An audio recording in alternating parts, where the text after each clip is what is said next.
Зона 51 туралы сізге ешкім нақты информация бере алмайды, әрине Пентагон қызметкерлерінен басқа. Ұзақ уақыттар бойы Зона 51 бар немесе жоқ екені беймәлім болып келді. Тек 1994 жылы ақш үкіметі 51-ші зонаның бар екенін мойындады және Зона 51 тек ақш армиясының дайындалатын алаңы деп мәлімдеді.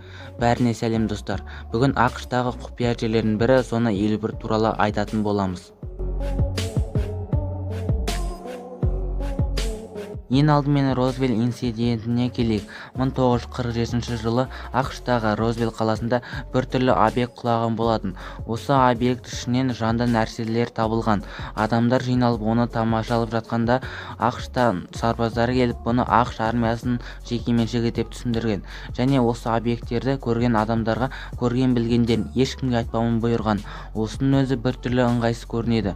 ФБР-де кейіннен әуе қорғанысында жұмыс істеген Гудхоттелдің құжаттарының бірінде дәл осы объектілер өзге планеталықтар деп жазылған. Негізінен 3 дене табылған, әрқайсысы 90 сантиметрден, және әрқайсысы өте жіңішке металл қабат киген деп жазған. Және осы объектілер 51-ші зонада сақталуда.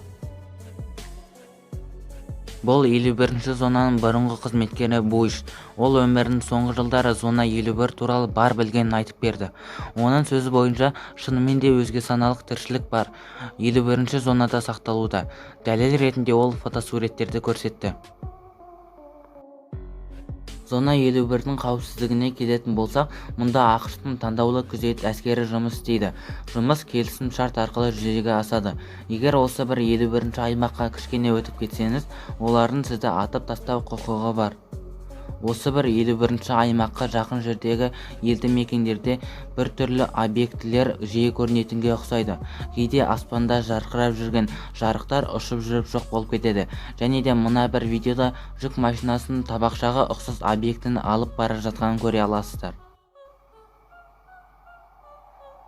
Тағы бір айта кетерлік жай, әлемдегі құпия қарулардың бірі көрінбейтін ұшақ дәл осы 51-ші зонадағы ангарлардың бірінде орналасқан деген болжам бар. Достар, видео аяқталды. Видеоны лайк, ұнамаса дизлайк қойып кетіңдер.